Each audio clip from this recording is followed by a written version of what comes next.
जय हिंद दोस्तों। तो आज हम लोग पढ़ने जा रहे हैं वैदिक सभ्यता के बारे में। तो ये हमारा हिस्ट्री का कौन सा क्लास है? तीसरा क्लास है।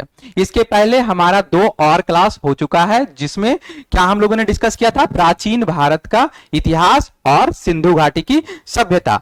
तो जिन लोगों ने ये 2 क्लास मिस किया है या जिन लोगों ने इन 2 क्लास के बारे में नहीं पता है, वो हमारे इस चैनल पे, ज्ञानतू के चैनल पे जाकर के www.gyantu.com पे जाकर के क्या कर सकते हैं, उसको वापस से देख सकते हैं, या फिर हमारे YouTube चैनल पे, जो हमारा YouTube चैनल है वो भी क्या है, ज्ञानतू के ही नाम से है। हमारा YouTube चैनल क्या चीज के नाम से? ज्ञानतू करके आप सर्च कर सकते हैं और उसमें क्या कर सकते हैं, आप ये 2 चैप्टर जो प्राचीन भारत का इतिहास है और सिंधु घाटी की सभ्यता है, उसके बारे में क्या कर सकते हैं, आप डिटेल डिस्कशन जो हम लोग किए हैं उसके बारे में आप जाकर के क्या कर सकते हैं, देख सकते हैं। और साथ ही साथ हर एक वीडियो में, हर एक डिस्कशन में हम लोग क्या कर रहे हैं, पहले हम लोग चैप्टर को डिस्कस कर रहे हैं, उसके पूरे चैप्टर में जितने भी इंपॉर्टेंट पॉइंट्स हैं उसके बारे में डिस्कशन कर रहे हैं। उसके बाद जो पिछले साल पूछे गए महत्वपूर्ण प्रश्न हैं, तो वो सारे के बारे में हम लोग क्या कर रहे हैं, महत्वपूर्ण क्वेश्चन के बारे में भी हम लोग क्या कर रहे हैं, डिस्कशन करते चले जा रहे हैं। तो ये हिस्ट्री का कंप्लीट सीरीज है, जिसमें आपको क्या करना है, आपको सिर्फ और सिर्फ अच्छे से क्या करना है, सुनना है ध्यान लगा करके, और पूरा का पूरा हिस्ट्री का कॉन्सेप्ट क्या हो जाएगा, आपका क्लियर हो जाएगा। तो हम लोग क्या करेंगे कि प्राचीन भारत, मध्यकालीन भारत और आधुनिक भारत, ये पूरा का पूरा सीरीज हम लोग इसमें क्या करेंगे, कंप्लीट करते चले जाएंगे। तो चलिए बिना समय व्यतीत किए हुए हम लोग क्या कर रहे हैं, आज का क्लास शुरू कर रहे हैं वैदिक सभ्यता के बारे में। तो ठीक है, जैसा कि नाम से पता है कि वैदिक सभ्यता है, तो ऑब्वियस सी बात है कि इसमें क्या होगा, वेदों से रिलेटेड हम लोग क्या करेंगे, बात करेंगे, और उस समय के जीवन के बारे में हम लोग क्या करेंगे, डिस्कस करेंगे। तो जैसा कि आप लोगों को पता है, जब हम लोग 2 क्लास जब डिस्कस कर रहे थे, प्राचीन भारत का इतिहास साथ ही साथ सिंधु घाटी की सभ्यता जब डिस्कस कर रहे थे, तो हिस्ट्री का जो सोर्स होता है, हिस्ट्री को जब हम लोग डिस्कस करते हैं या जब हिस्ट्री का अध्ययन करते हैं, जब इतिहास का जब हम लोग अध्ययन करते हैं, तो हम लोगों के पास 2 रेफरेंस होता है। एक तो पुरातात्विक रेफरेंस होता है और दूसरा होता है साहित्यिक रेफरेंस। तो वैदिक सभ्यता जो हुई थी, वैदिक सभ्यता जो है एक ग्रामीण सभ्यता थी। तो वैदिक सभ्यता कैसी थी, एक ग्रामीण सभ्यता थी, और इसमें धीरे धीरे क्या हुआ, वेदों का निर्माण हुआ। और साथ ही साथ जब वैदिक सभ्यता का जब बात करेंगे, तो वैदिक सभ्यता की जो स्थापना हुई थी वह मूलतः आर्यों द्वारा किया गया था। वैदिक सभ्यता की स्थापना जो क्या किया गया था, आर्यों के द्वारा किया गया था। और सबसे पहले बात करेंगे कि प्राचीन भारत में सिंधु घाटी सभ्यता, यानी जो सिंधु घाटी सभ्यता के पश्चात जिस नवीन सभ्यता का विकास हुआ, जो नई सभ्यता आई, उसे ही हम लोग क्या कहते हैं, वैदिक सभ्यता के नाम से जानते हैं। यानी सिंधु घाटी सभ्यता के बाद जिस सभ्यता का निर्माण हुआ या जो सभ्यता आई, उसी को हम लोग क्या कहते हैं, वैदिक सभ्यता कहते हैं। और वैदिक सभ्यता को 2 भागों में हम लोग क्या कर सकते हैं, स्टडी कर सकते हैं। 2 भागों में फिर क्या किया गया, क्या किया गया, डिवाइड किया गया। पहला क्या है, ऋग वैदिक या पूर्व वैदिक काल। पहला देखिएगा, पहला ऋग वैदिक या पूर्व वैदिक काल, और दूसरा है उत्तर वैदिक काल। पहला क्या है, ऋग वैदिक काल, पहला ध्यान देने वाला बात है, ऋग वैदिक काल या पूर्व वैदिक काल, और दूसरा है उत्तर वैदिक काल। तो समझिएगा कि इसको जो डिवाइड किया गया, जो वैदिक सभ्यता को जो डिवाइड कर रहे हैं हम लोग, वह 2 भाग में, पहला ऋग वैदिक काल या पूर्व वैदिक काल, जिसका कालखंड है 1500 ईसा पूर्व से 1000 ईसा पूर्व, और दूसरा जो है उत्तर वैदिक काल है, उसका कालखंड है 1000 ईसा पूर्व से 600 ईसा पूर्व। तो समझिए इसमें ध्यान देने वाली बात यह है कि इस कालखंड में ऋग्वेद की क्या हुआ, होगी, रचना हुई थी। इस कालखंड में ऋग्वेद की रचना हुई, इसीलिए इसको हम लोग क्या बोल रहे हैं, ऋग्वैदिक काल। और उसके बाद वाले कालखंड को हम लोग उत्तर वैदिक कालखंड में क्या कर रहे हैं, डिवाइड कर रहे हैं। ठीक है, तो जैसा कि आप लोगों को पता है कि 4 वेद हैं, 4 वेद में से 1 वेद की रचना इस कालखंड में हो गई, बाकी 3 वेद की रचना क्या हो गई, उत्तर वैदिक कालखंड में हो गई। तो पूर्व वैदिक काल में जो है, पूर्व वैदिक काल का विस्तार क्या हो गया, भारतीय उपमहाद्वीप में, और उत्तर वैदिक काल का भी क्या है, भारतीय उपमहाद्वीप में। तो देखिएगा कि ये जो एरिया है, जो हमारा भारत का एरिया, भारत का जो एरिया है, भारतीय उपमहाद्वीप का एरिया, उसमें क्या है, पूर्व वैदिक काल का, और धीरे धीरे ये क्या हो गया कि उत्तर से ये क्या दक्षिण की ओर बढ़ते चले जा रहे हैं उत्तर वैदिक काल में। ठीक है, तो कुछ यह जो विस्तार कालखंड था वो कांस्य युग था। कौन था? जब ऋग वैदिक काल कैसा युग था? कांस्य युग था। और इसमें क्या था? लौह युग, यानी कि लोहा का आविष्कार किस काल में हुआ? उत्तर वैदिक काल में। और इसके क्या है पूर्ववर्ती में क्या था? सिंधु घाटी सभ्यता, यानी ऋग वैदिक काल से पहले क्या थी? सिंधु घाटी सभ्यता थी। इसका जब उत्तर वैदिक काल का, तो ऑब्वियस सी बात है क्या होगा? ऋग वैदिक काल आएगा। और परवर्ती राजवंश कुरु, पंचाल और विदेह राजवंश का घोषणा हुआ। इसके बाद क्या हुआ? हार्यक महाजनपद का निर्माण हुआ। चलिए, तो हम लोगों ने क्या देखा कि दो कालखंडों में बांटा गया। पहला क्या है? पहला ऋग वैदिक काल और दूसरा उत्तर वैदिक काल। तो समझते हैं कि इसका जो कालखंड में भी विवाद है, कालखंड का जो हम लोग डिवीजन है, यहां पे जो सिंधु घाटी सभ्यता के बाद जो हमारी नवीन सभ्यता आई, वह कब आया और कितना पुराना है, इसके विषय में भी क्या है कि बहुत सारा विवाद है। तो इसमें क्या बोल रहे हैं कि जब कालखंड की बात करते हैं, ऋग वैदिक या पूर्व वैदिक कालखंड का बात करते हैं, तो हम लोग मूलतः 1500 ईसा पूर्व से 1000 ईसा पूर्व इसको हम लोग क्या करते हैं कि मानते हैं। लेकिन बाल गंगाधर तिलक जो है, बाल गंगाधर तिलक अपना ज्योतिषी गणना के हिसाब से, एक बहुत बड़े ज्योतिषी भी थे बाल गंगाधर तिलक, वह बोल रहा है कि 6000 ईसा पूर्व से ही स्टार्ट हो गया था। उसके बाद हरमन जैकोबी है, वो बोल रहा 4500 ईसा पूर्व से 2500 ईसा पूर्व तक क्या रहा था?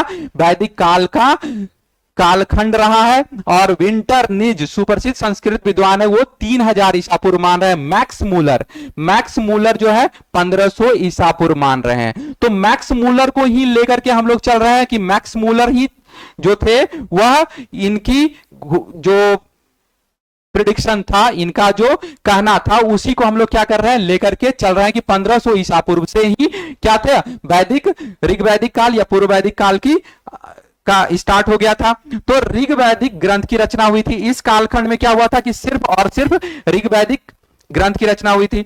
उसके बाद आर्यों का जो मूल निवास था, कुछ विद्वान क्या बोल रहे हैं कि आर्य जो थे वह बाहर से आए थे। कुछ का मानना है कि नहीं, यहां के ही मूल निवासी थे, जो भारत के ही मूल निवासी थे। आर्य जो थे वो भारत के ही मूल निवासी थे।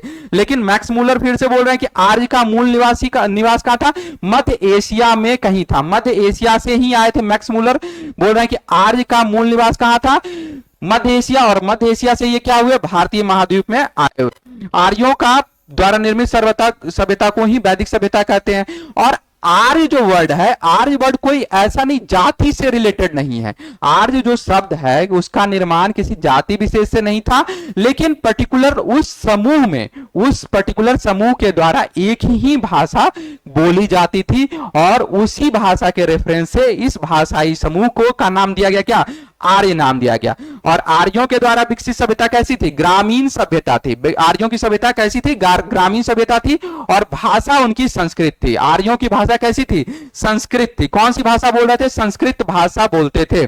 तो समझिएगा क्या कि उस कालखंड में ऋग्वेद की रचना हुई। आर्यों का मूल निवास मध्य एशिया, मैक्स मूलर, और आर्यों के निर्मित सभ्यता को ही वैदिक काल, और विकसित सभ्यता ग्रामीण सभ्यता थी। भाषा कैसी? संस्कृत हो गई। और हम लोग मैक्स मूलर को लेकर के चल रहे हैं, जिनका क्या कहना है कि 1500 ईसा पूर्व से ही क्या हुआ था? और वैदिक सभ्यता का क्या हुआ था? स्थापना हो गई थी या वैदिक सभ्यता शुरू हो गई थी। चलिए, वैदिक काल के उत्तरार्ध में, मतलब वैदिक काल के बाद में क्या हुआ कि भारत राजवंश, यदुवंश और कुरु साम्राज्य मुख्य शक्ति के रूप में उभरे। यानी जब वैदिक सभ्यता खत्म हो गई थी तो उसके बाद क्या हो गया था? वैदिक काल के बाद जो राजवंशों का हुआ था, उदय हुआ था, यदुवंश और कुरु साम्राज्य का उदय हुआ था। वैदिक सभ्यता कैसी थी? यज्ञ परक था। वैदिक सभ्यता को यज्ञ का अनुभव था। यज्ञ होता था। यज्ञ सामाजिक व्यवस्था का यह एक अंग था। सामाजिक व्यवस्था का यह एक अंग क्या था? यज्ञ। इस काल में वर्ण व्यवस्था कैसी थी? कर्म कार्यानुसार थी। कर्म के अनुसार ही वर्ण व्यवस्था थी, ना कि जन्मानुसार। वैदिक काल में कैसी थी? कार्यानुसार, ना कि जन्मानुसार। वैदिक काल के अंत में 700 ईसा पूर्व से 500 ईसा पूर्व में महानगरों और बड़े राज्यों, महाजनपद का उदय हुआ। तो अगला चैप्टर हम लोग क्या पढ़ेंगे? महाजनपद का उदय कैसे हुआ या कब हुआ। महाजनपद के बाद, उसके बाद फिर जैन धर्म और बौद्ध धर्म का भी क्या हुआ? विकास होते गया, और जिसमें वैदिक परंपराओं को चुनौती दी। यानी वैदिक परंपरा के समय वैदिक सभ्यता में क्या था कि वेदों का निर्माण हुआ, और वेदों में बहुत सारी बातें थी कि समाज को कैसे चलाना क्या है, ईश्वर का क्या रूप है, ईश्वर को कैसे पूजा पद्धति, पुरोहित या सारे कर्म कांडों का बहुत ही विस्तृत रूप से यहाँ पे क्या किया गया है, विवेचना किया गया है। और उसको क्या किया गया कि इसके बाद क्या किया गया कि जब जैन धर्म और बौद्ध धर्म आए तो उस चैप्टर में जब हम लोग जैन धर्म और बौद्ध धर्म को पढ़ेंगे तब हम लोग इसका भी डिस्कशन करेंगे कि वैदिक सभ्यता को, वैदिक परंपराओं को कैसे क्या क्या चुनौतियां मिली। उसके बाद फिर यहां पे फिर से बोल रहे हैं कि आर्य मूलतः उत्तरी भारत के मैदानी इलाके में रहते थे और आर्य सभ्यता का मुख्य केंद्र उत्तर भारत ही था। जैसा कि हम लोग मैप में पहले भी देख चुके हैं कि आर्य कहां पे थे, मूलतः किस जगह पे थे, मूलतः उत्तर भारत के मैदानी इलाके में रहते थे और जो क्या है आज का पाकिस्तान, बांग्लादेश, नेपाल और जो बहुत सारे महाजनपदों में जो बटा हुआ था।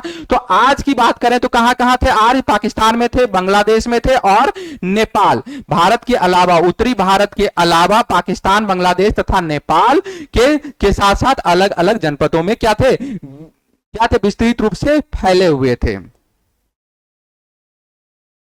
चलिए, आर्यों की प्रशासनिक इकाई सबसे पहले बात होती है, तो सबसे पहले बात होती है कि आर्यों की प्रशासनिक इकाई कैसी थी। तो प्रशासनिक इकाई के बारे में जब बात करेंगे तो सबसे पहला छोटा पार्ट क्या होता था, परिवार या कुल के रूप में रहते थे। सबसे छोटी यूनिट क्या थी, परिवार या उसको कुल बोलते हैं। उसके बाद परिवार मिलकर के क्या बनाता था, ग्राम, और ग्राम मिलाकर के फिर विश्व, और विश्व मिलाकर के जन या कबीला। तो इस हायरार्कियल ऑर्डर में क्या होता था, ग्रुप में डिवाइड थे। परिवार सबसे छोटी यूनिट, परिवार या कुल, उसके बाद वो ग्राम, और उसके बाद विश्व, और उसके बाद जन या कबीला। जन या कबीला को क्या बोलते थे, कबीला का प्रधान राजा होता था। जन या कबीला का प्रधान कौन हो जाएगा, राजा। और युद्ध जब होता था, यानी युद्ध भी होता था उस समय, तो उसमें कौन, कबीला का नेतृत्व कौन करता था, जन या कबीला का नेतृत्व राजा किया करता था। वैदिक कालिक सभ्यता में कबीला का प्रधान राजा हो गया और राजा ही युद्ध का क्या करता था, नेतृत्व करता था। सभा और समिति राजा को सलाह देने की संस्था थी। सभा होती थी और समिति होती थी। सभा और समिति दो चीज होता था, क्या क्या, सभा और समिति, जो क्या करता था, राजा को क्या करता था, सलाह देने का काम करता था। सभा श्रेष्ठ तथा संभ्रांत लोगों की संस्था थी, जबकि समिति सामान्य जनता का प्रतिनिधित्व करती थी। तो समझिएगा यहाँ पे सभा क्या था, श्रेष्ठ और संभ्रांत लोग। संभ्रांत मतलब धनी लोग थे, जो बुद्धिजीवी लोगों थे, उसका क्या करते थे, वो क्या करते थे, सभा में आते थे, और जबकि समिति में जनता उसका रिप्रेजेंटेशन करती थी। और विदत सबसे प्राचीन संस्था थी, विदत सबसे प्राचीन संस्था थी। ठीक है, आगे जब देखते हैं तो वैदिक कालिक ग्रंथ, वैदिक कालिक ग्रंथ कौन कौन से ग्रंथ उस समय थे, तो ऋग्वेद थे। वैदिक काल में कौन कौन सा, ऋग्वेद, सामवेद, यजुर्वेद और अथर्ववेद, 4 वेद हमारे पास उस समय रचना हुई थी। वैदिक काल में 4 वेदों की रचना हुई थी और उसी को हम लोग क्या कर रहे हैं, वैदिक कालिक ग्रंथ कैसे थे, तो ऋग्वेद, सामवेद, यजुर्वेद और अथर्ववेद। तो देखिएगा ऋग्वेद में कितने सूक्त हैं, 1028 सूक्त, 10 मंडल, 10,464 ऋचाएं, और सबसे ऋग्वेद सबसे प्राचीन वेद है। सबसे प्राचीन वेद की अगर बात करें तो सबसे प्राचीन वेद कौन होगा, ऋग्वेद। और 33 प्रकार के देवी देवताओं का क्या है, वर्णन है। ऋग्वेद में कितने प्रकार के देवी देवताओं, 33 प्रकार के। प्रसिद्ध गायत्री मंत्र कहां से मिला है, ऋग्वेद से। प्रसिद्ध गायत्री मंत्र कहां से मिला है, ऋग्वेद से। अस्तो मा सदगमय कहां से मिला है, ऋग्वेद से। 11,000 श्लोक हैं, 11,000 श्लोक। और प्रथम श्लोक में, ऋग्वेद के प्रथम श्लोक में किसका वर्णन है, तो अग्नि का वर्णन है। ऋग्वेद के प्रथम श्लोक में किसका वर्णन है, तो अग्नि का वर्णन है। ऋग्वेद के प्रथम श्लोक में किसका वर्णन है, अग्नि का वर्णन है। टोटल कितने सूक्त, 1028 सूत्र। कितने मंडल, 10 मंडल। कितने मंडल, 10 मंडल। ऋचाएं कितनी, 10,464, 462। चारों वेद में सबसे प्राचीनतम वेद कौन है, ऋग्वेद। और सबसे नवीनतम वेद कौन सा है, अथर्ववेद। अथर्ववेद सबसे क्या है, न्यूनतम वेद है। उसके बाद फिर क्या है, सामवेद में क्या है कि इसी को संगीतबद्ध किया गया है। संगीत का जन्म हुआ है किससे, सामवेद में संगीत के बारे में वर्णन है, इसमें छंद है 1810 छंद है। कितने छंद है? 1810 छंद है। उसके बाद यजुर्वेद, यजुर्वेद में क्या है? यज्ञ संबंधी सूत्रों का संग्रह है, यज्ञ से रिलेटेड धनुर्विद्या का उल्लेख है, धनुर्विद्या का। और कृष्ण यजुर्वेद और शुक्ल यजुर्वेद दो पार्ट में डिवाइड किया गया है, दो शाखाओं में डिवाइड है यजुर्वेद। कौन कौन? कृष्ण यजुर्वेद और शुक्ल यजुर्वेद। चलिए, अथर्ववेद में क्या है कि तंत्र मंत्र के बारे में, तंत्र मंत्र जादू टोना के बारे में कहां से शुरुआत हुआ? जादू टोना का शुरुआत कहां से हो रहा है? अथर्ववेद से। अथर्ववेद में कहा है? तंत्र मंत्र जादू टोना का शुरुआत हो चुका है। रोग निवारण इसमें आ रहा है, किसमें? अथर्ववेद में। जादू टोना, आयुर्वेद का जन्म और चारों वेदों में नवीनतम।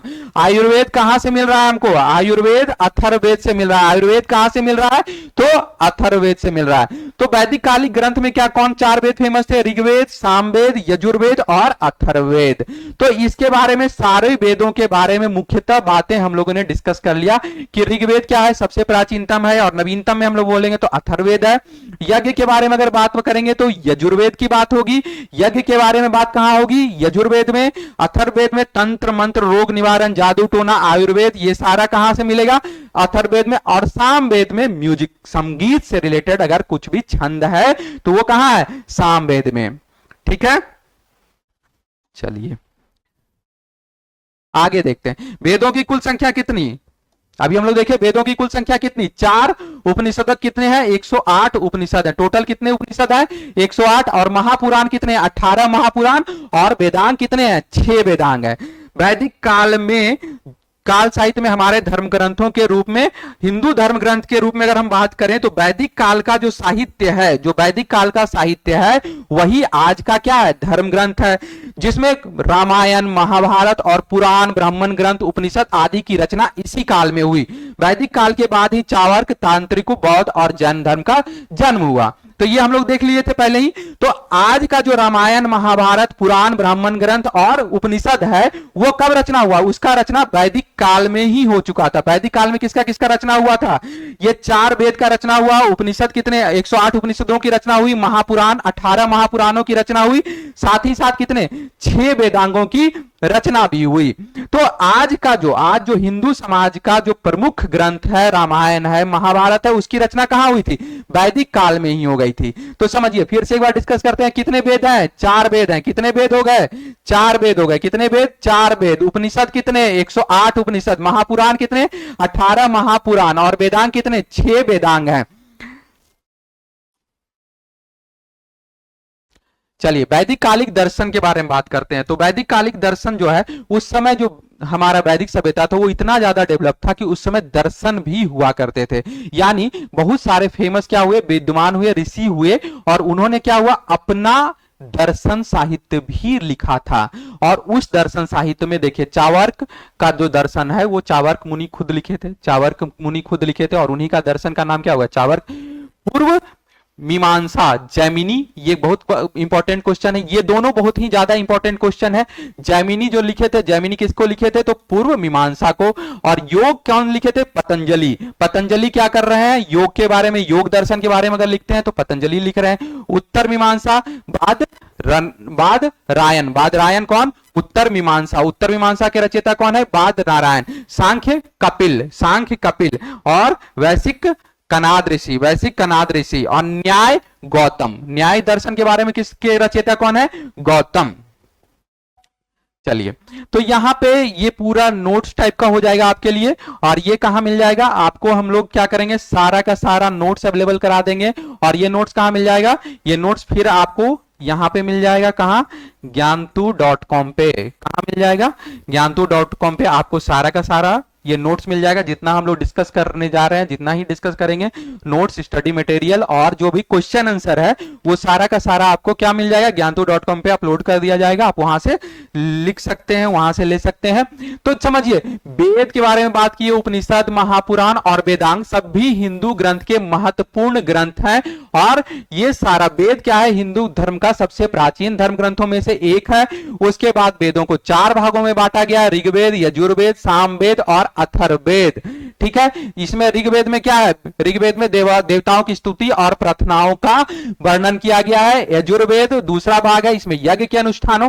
तो ये सारा चीज हम लोग ऑलरेडी क्या किए हैं, डिस्कस कर चुके हैं पिछले ही टॉपिक में। और उसकी के बारे में क्या लिखा है, महापुराण हिंदू धर्म के पौराणिक ग्रंथ है और हिंदू धर्म के देवी देवताओं, ऋषियों, महापुरुषों के दिशा में कथा और क्या कहानियों के रूप में उसका क्या है, समन्वय किया गया है।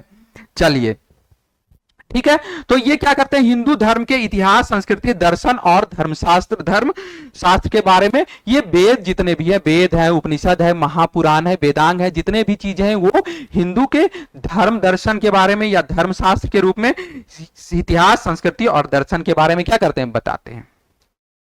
चलिए आगे बढ़ते हुए देखते हैं कि ऋग्वैदिक काल में जो नदियां थी उनको किस किस नाम से जाना जाता था। तो प्राचीन नदियां, ये इस तरफ जो भी है वो प्राचीन काल में जो नदियों का नाम है, और अभी जो है आधुनिक नदियों का नाम है। तो इनका व्याख्या किया गया है। कुब्र को अभी क्या चीज के नाम से जा रहा है, कुर्रम के नाम से, कुभा को काबुल के नाम से, और बितस्ता को झेलम के नाम से, आसकी को चिनाब के नाम से, और पुरुषनी को रावी के नाम से, सतुस्त्री को सतलज के नाम से, विपाशा को ब्यास नदी के नाम से, सदा नीरा को गंडक के नाम से, और दृष्टि को घग्घर के नाम से, गोमत को गोमती के नाम से, सुवस्तु को स्वात नदी के नाम से। तो आज की जो कुर्रम, काबुल, झेलम नदियां हैं उसको क्या ऋग्वैदिक काल में किस नाम से जाना जाता है। और ये सारी जो बातें हैं वो कहां से मिली है हम लोगों को, किससे, उसी वेदों से। और उसी वेद में क्या इसका वर्णन है कि ये सारी नदियां हैं जो आज इस नाम से क्या कर रही है, जानी जा रही हैं। ठीक है। और वैदिक काल में होने वाले कितने संस्कार थे, 16 संस्कार। वैदिक काल में क्या होते थे, 16 तरह के संस्कार किए जा रहे थे। 16 तरह के संस्कारों का वर्णन है जो आर्यों द्वारा किए जा रहे थे। उस समय के जो लोग थे वो इतने ज्यादा डेवलप थे कि इस तरह के 16 तरह के संस्कार किए जा रहे थे, जिसमें क्या है, अन्नप्राशन संस्कार। अन्नप्राशन मतलब शिशुओं को छठे माह में क्या किया जा रहा है, अन्न खिलाया जा रहा है। फिर है कि चूड़ा कर्म संस्कार, तीसरे से 8वें वर्ष के बीच में मुंडन की व्यवस्था है। तो मुंडन की जब व्यवस्था करना है तो इसको क्या कर रहे हैं, चूड़ा क्रम। कर्णभेद रोगों से बचाने हेतु आभूषण धारण करने के उद्देश्य से किया जाता था। कर्णभेद अभी भी देखते होंगे कि बच्चों का क्या किया जाता है, कान का छेदा किया जाता है, तो कर्णभेद संस्कार हो गया। विद्यारंभ संस्कार, अक्षर ज्ञान, 5 साल में बच्चों को अक्षर ज्ञान, 5 साल के बच्चों का क्या कराया जा रहा है, अक्षर ज्ञान, उसको क्या बोल रहे हैं, विद्यारंभ। उपनयन संस्कार, इसके बाद बच्चों को संयमी जीवन व्यतीत करना था और बच्चा इसके बाद शिक्षा ग्रहण करने के योग्य हो जाता है। उपनयन संस्कार के बाद क्या है, बहुत ज्यादा फेमस संस्कार है। उपनयन संस्कार के बाद क्या है, शिक्षा ग्रहण शुरू हो जाता है और संयमी जीवन व्यतीत करना होता है।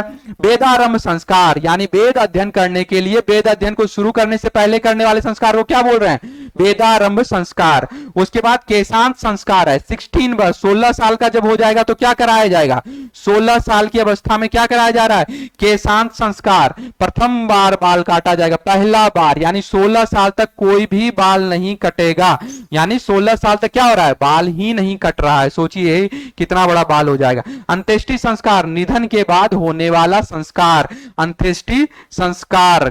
ठीक है, आगे चलते हैं और देखते हैं और कितने संस्कार हैं। गर्भधारण संस्कार, गर्भाधान संस्कार, पुंसवन संस्कार। तो जैसा नाम से पता चल जा रहा है कि संतान उत्पत्ति हेतु, उसके बाद पुंसवन संस्कार, प्राप्ति के लिए मंत्रोच्चारण, क्या संतान प्राप्ति के लिए मंत्रोच्चारण।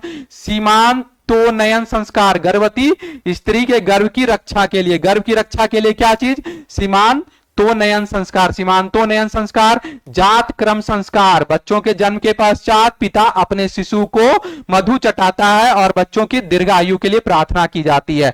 नामाकरण संस्कार, शिशु का नाम रखा जा रहा है। निष्क्रमण संस्कार, बच्चों के घर से पहली बार बाहर निकलने के लिए निष्क्रमण, ऐसा नहीं कि निकल जाओ, सीधे निकल जाओ, ये निष्क्रमण संस्कार होगा तभी आप निकल सकते हैं। समावर्तन संस्कार, यानी विद्या अध्ययन कर लिए और घर लौटने की परंपरा को, ब्रह्मचर्य की आश्रम को समाप्ति, ब्रह्मचर्य समाप्त हुआ, उसको समावर्तन। और उसके बाद क्या करिए, विवाह कर लिए, विवाह संस्कार। वर वधू के परिणय सूत्र में बंधने की संस्कार को हम लोग क्या कर रहे हैं, विवाह संस्कार बोल रहे हैं।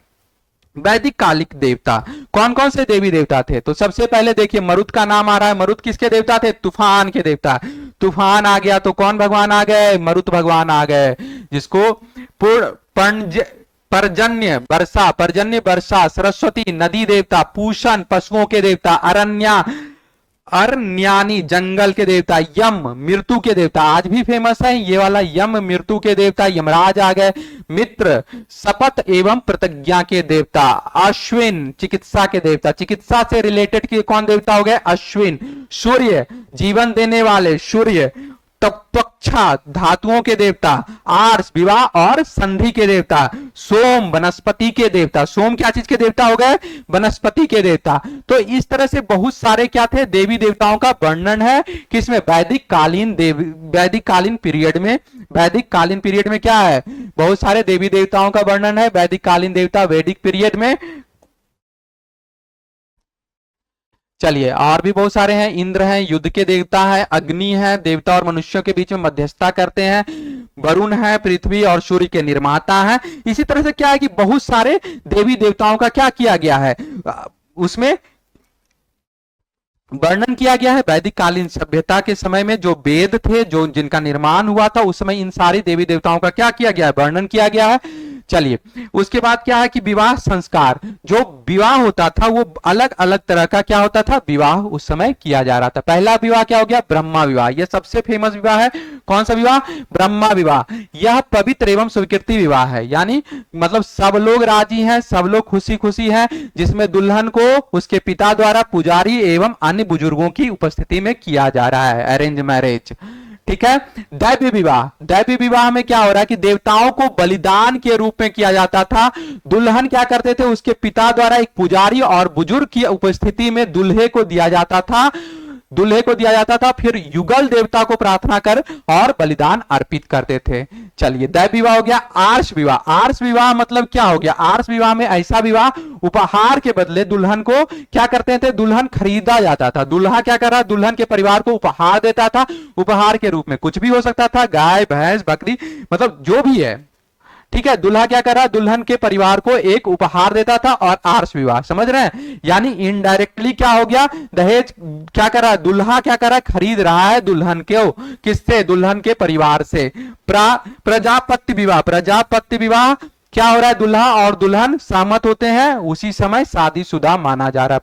प्रजापत्य अनुष्ठान या समारोह के अवसर पे किया जा रहा है। दुल्हा और दुल्हन बस एक दूसरे से शादी के लिए सहमत होते हैं और उसी समय से उनको शादीशुदा मान जाता है, यानी अनुष्ठान या समारोह नहीं होगा। एक ऐसा विवाह जो बिना किसी अनुष्ठान या समारोह के किया जाए। गंधर्व विवाह, एक ऐसा विवाह प्रेम और आपसी संबंधित पे आधारित है, यानी दुल्हा दुल्हन बस भाग गया और पति पत्नी के रूप में साथ में रहने लगा, तो इसको क्या कह रहे हैं हम लोग? गंधर्व विवाह। गंधर्व विवाह मतलब कौन सा विवाह?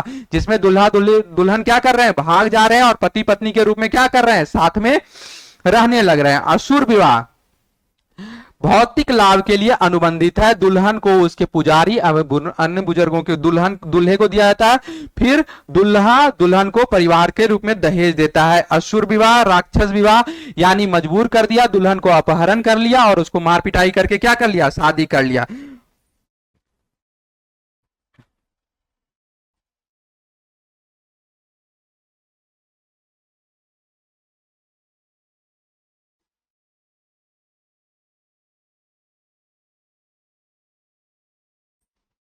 और पैशाच्य विवाह है। पैशाच्य विवाह मतलब एक ऐसा विवाह जो हिंसक और विनाशकारी तरीके से किया जा रहा है, यानी हिंसा होगा और विनाशकारी, दुल्हा दुल्हन के माता पिता रिश्तेदार को क्या कर सकता है? मार भी सकता है, और वो कैसा हो गया? पैशाच्य विवाह हो गया।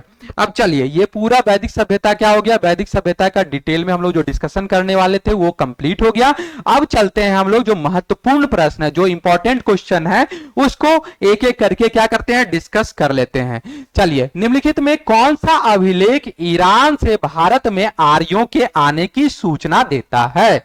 तो समझे, मैक्स मूलर क्या कर रहे थे कि मैक्स मूलर क्या कर रहे थे कि बता रहे थे कि मध्य एशिया से आया है। क्या आर्य जो आए हैं वो भारत के बाहर से आए हैं? तो सबसे पहले समझिए कि निम्नलिखित में कौन सा अभिलेख ईरान से भारत में आर्यों के आने की सूचना देता है? तो क्या है? मरलोहरा, सहबाजगढ़ी, बोंग जकोई या जूनागढ़? तो बताइए कौन सा होगा इसमें आंसर? तो हमारा आंसर हो जाएगा बोंग जकोई। तीसरा नंबर हमारा करेक्ट आंसर होगा क्या, बोंग जकोई। बोंग जकोई से ही हम लोगों का कौन सा अभिलेख ईरान से बता रहा है कि ईरान से भारत में आर्य आए थे। ईरान से भारत में आर्य जो आए थे उसका जो वर्णन है वो कहां मिल रहा है, बोंग जकोई में। बोंग जकोई के अभिलेख से हम लोगों को क्या चल रहा है, पता चल रहा है कि ईरान से भारत में आर्य आए थे। दूसरा है जिस ग्रंथ में पुरुष मेघ का उल्लेख हुआ है वह है, कौन सा ग्रंथ है जिसमें क्या हुआ है, पुरुष मेघ का उल्लेख हुआ है। कृष्ण यजुर्वेद, शुक्ल यजुर्वेद, शतपथ ब्राह्मण, पंचविश ब्राह्मण। तो चलिए समझते हैं कि कृष्ण यजुर्वेद, शुक्ल यजुर्वेद और शतपथ ब्राह्मण, पंचविश ब्राह्मण में से कौन सा करेक्ट आंसर होगा, तो हमारा तीसरा हो जाएगा शतपथ ब्राह्मण। शतपथ ब्राह्मण में क्या है, पुरुष मेघ, पुरुष मेध का उल्लेख, पुरुष मेध का उल्लेख किसमें है, शतपथ ब्राह्मण में। किस वेद में सभा और समिति को प्रजापति की दो पुत्रियां कहा गया है, ऋग्वेद, सामवेद, यजुर्वेद और अथर्ववेद। किस वेद में सभा और समिति को प्रजापति की दो पुत्रियों के रूप में माना गया है, ऋग्वेद, सामवेद, यजुर्वेद और अथर्ववेद। अथर्ववेद में सभा और समिति को प्रजापति की दो पुत्रियों के रूप में माना गया है, अथर्ववेद में। चलिए तो हमारा क्या हो जाएगा, तीसरा का आंसर क्या हो जाएगा, अथर्ववेद। 4 नंबर। चौथा, आर्य सभ्यता में मनुष्य के जीवन के आयु के आरोही कर्मानुसार निम्नलिखित चरणों में कौन सा विकल्प सही है। तो हम लोग संस्कार के बारे में देखे थे। सबसे पहले समझिए कि चौथा, आर्य समाज में मनुष्य के जीवन के आयु के आरोही कर्मानुसार निम्नलिखित चरणों में से कौन सा विकल्प सही है, ब्रह्मचर्य, गृहस्थ, वानप्रस्थ, संन्यास। गृहस्थ, ब्रह्मचारी, वानप्रस्थ, संन्यास, ब्रह्मचारी, वानप्रस्थ, संन्यास, गृहस्थ।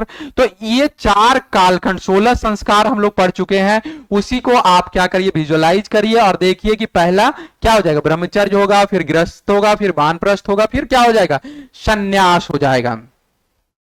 चलिए आगे देखते हैं। ऋग्वैदिक राजा कोई प्रशासनिक तंत्र नहीं रखता था क्योंकि राजा ऐसा नहीं चाहता था, ऋग्वैदिक अर्थव्यवस्था इसके उपयुक्त नहीं थे, यह सामाजिक संरचना के अनुकूल नहीं था, या राजपद आनुवांशिक नहीं था। तो समझिएगा कि क्या था कि ऋग्वैदिक राजा कोई प्रशासनिक तंत्र नहीं रखता था क्योंकि ऋग्वैदिक अर्थव्यवस्था इसके उपयुक्त नहीं थी। चलिए दूसरा नंबर हमारा करेक्ट आंसर हो जाएगा। और ये सारा जितना भी क्वेश्चन है वो क्या है कि पिछले एग्जाम्स में कहीं ना कहीं पूछा गया है, कहीं ना कहीं ये सारे क्वेश्चन क्या हुए हैं, आए हैं। ये वैदिक सभ्यता से इंपॉर्टेंट क्वेश्चन है जिसको हम लोग क्या कर रहे हैं, डिस्कस कर रहे हैं। निम्नलिखित में कौन सा एक वैदिक अनुष्ठान उन लोगों को जो ब्राह्मण वर्ग के बाहर थे प्रविष्ट करने के लिए किया जाता था, यानी ब्राह्मण वर्ग से बाहर वाले व्यक्तियों को भी उस समय क्या किया जाता था कि ब्राह्मण वर्ग में प्रविष्ट किया जाता था। तो ये क्या हो जाएगा, ब्रातस्य स्तोम, इतना टफ है ये, सी नंबर, ब्रातस्य स्तोम। ठीक है, ये क्रिया कर दिए, यानी कि आप कोई भी जाति में हो आपको क्या हो जाएगा, ब्राह्मण जाति में प्रविष्टि मिल जाएगी। चलिए, किस उपनिषद में देवकी पुत्र कृष्ण का घोर अग्निरस के शिष्य के रूप में उल्लेख किया गया है, तो ये हो जाएगा छांदोदय उपनिषद में। छांदोग्य उपनिषद में क्या है, देवकी पुत्र कृष्ण का घोर अंगिरस के शिष्य के रूप में उल्लेख किया गया है। निम्नलिखित में सही को सुमेलित करिए। मुनि कहां जाएंगे, 8वां नंबर क्वेश्चन है। मुनि कहां जाएंगे, मुनि विवाह का संरक्षक होंगे कि क्या होंगे, उद्गात्री क्या होगा, पुरुष क्या होगा, और आर्यमान क्या होगा। चलिए देखते हैं। चलिए बताइए, मुनि के बारे में है, उद्गात्री के बारे में, पुरुष के बारे में और आर्यमन के बारे में है। चलिए तो हम लोग मैच कराते हैं। ए नंबर मुनि हो गए, मुनि क्या हो गए, पावन पुरुष जो निशब्द रहता है। मुनि क्या हो गए, जो पावन पुरुष हैं जो निशब्द रहते हैं के। उसके बाद है उद्गात्री मतलब सामवेद का ज्ञाता, पुरुष मतलब हो गया, पुरुष मतलब आद्य पुरुष, और आर्यमन मतलब विवाह का संरक्षक। तो देखिए कौन सा ऑप्शन आ रहा है हमारा, कौन सा ऑप्शन आ रहा है, तो ये हो गया हमारा, ये वाला करेक्ट ऑप्शन आ रहा है बी नंबर। चलिए आगे देखते हैं। भारत के संप्रतीक के नीचे उत्कीर्ण भारत की राष्ट्रीय आदर्शो शक्ति सत्यमेव जयते कहां से लिया गया है? तो सत्यमेव जयते आपको भी पता है कहां से लिया गया, बहुत ज्यादा इंपॉर्टेंट क्वेश्चन है। सत्यमेव जयते कहां से लिया गया है? कठोपनिषद से, छंदोदय से, ऐतरेय उपनिषद से, या मुंडोकपनिषद से? मुंडोकपनिषद से सत्यमेव जयते लिया गया है। तो ये वाला हमारा करेक्ट आंसर हो जाएगा। ठीक है, तो ये वाला हो गया। सत्यमेव जयते कहां से लिया गया है? मुंडोकपनिषद से। अगला क्वेश्चन देखते हैं, विभिन्न दिशाओं के देवताओं में कौन सा सुमेल सही है, यानी कौन सा ऑप्शन करेक्ट है? तो चलिए इसमें क्या है, देवता और दिशा, इंद्र पश्चिम से, वरुण पूर्व से, सोम दक्षिण पूर्व से, यम दिशा। तो यम जो हो जाएगा सही सुमेलित हो जाएगा, यानी डी नंबर हमारा करेक्ट ऑप्शन हो जाएगा। चलिए निम्नलिखित में से विचार करें और सही उत्तर का चयन करें। ऋग्वेद सबसे पुराना वेद है। यज्ञ संबंधी विधि विधानों का पता यजुर्वेद से चलता है। यजुर्वेद के दो भाग हैं, कृष्ण यजुर्वेद और शुक्ल यजुर्वेद। शुक्ल यजुर्वेद को वार्ष्णेय संहिता भी कहा जाता है। तो इसमें थोड़ा सा तो कंफ्यूजन है, ऋग्वेद सबसे पुराना। चलिए इसको लेकर चलते हैं, शुक्ल यजुर्वेद के बारे में चलते हैं।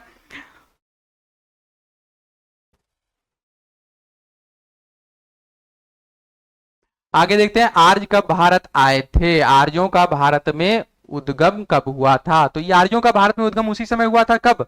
जबकि हम लोग क्या पढ़ रहे थे, जो वैदिक सभ्यता में मैक्स मुलर का जो सिद्धांत था कि 1500 ईसा पूर्व से 1000 ईसा पूर्व पहले आए थे, जो ऋग्वैदिक काल का भी है। ऋग्वैदिक आर्य किस भाषा का प्रयोग करते थे? तो कौन सा प्रयोग करते थे? हम लोग डिस्कस कर चुके थे, संस्कृत करते थे, द्रविड़ करते थे, पाली करते थे, या प्राकृतिक करते थे? तो ऋग्वैदिक आर्य संस्कृत भाषा का प्रयोग करते थे। ऋग्वैदिक आर्य किसका भाषा का प्रयोग करते थे? संस्कृत का। हिंदू विधि पर एक पुस्तक मिताक्षरा किसने लिखी है? मिताक्षरा के लेखक कौन है? तो मिताक्षरा के लेखक है विज्ञानेश्वर। ये दूसरा वाला सा होगा, विज्ञानेश्वर। तो मिताक्षरा के लेखक कौन है?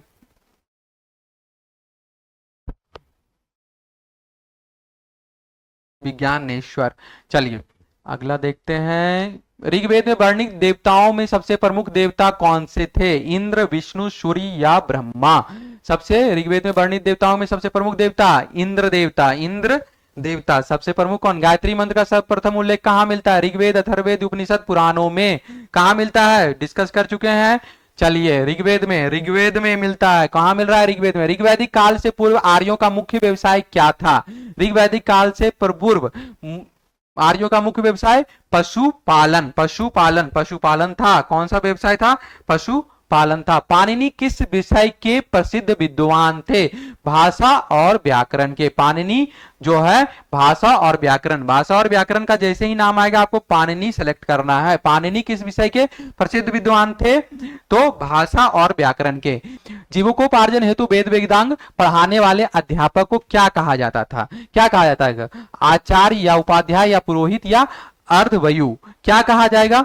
तो समझिएगा उपाध्याय बोला जाता था। उस समय क्या हो जाता था? वेद वेदांग पढ़ाने वाले अध्यापक को उपाध्याय बोला जाता था। आर्य समाज कितने भागों में विभाजित था? स्वाभाविक है 4 वर्णों में विभाजित था। तो आज इसी के साथ क्या कर रहे हैं हम लोग, ये पूरा का पूरा कंप्लीट वैदिक सभ्यता का डिस्कशन था, जिसमें हम लोगों ने क्या क्या डिस्कस किया, ऋग्वेद क्यों इंपॉर्टेंट है, सामवेद, यजुर्वेद, अथर्ववेद सबके बारे में जाना समझा, और साथ ही साथ जितने भी महत्वपूर्ण क्वेश्चन थे उसके बारे में भी हम लोगों ने क्या किया, डिस्कस किया, और साथ ही साथ जितने भी विवाह के प्रकार थे उसके बारे में भी हम लोगों ने डिस्कस किया, जितने भी संस्कार थे, किस तरह के संस्कार थे, कहां से आए और क्या ईस्वी सन इसके बारे में रखा गया है, ये सारी चीजों के बारे में आज हम लोग क्या कर रहे हैं, आज हम लोगों ने डिस्कस किया। नेक्स्ट क्लास में हम लोग फिर एक नए टॉपिक के साथ, इतिहास के नए टॉपिक के साथ क्या करेंगे, डिस्कस करेंगे। और तब तक के लिए अपना ध्यान रखें। धन्यवाद।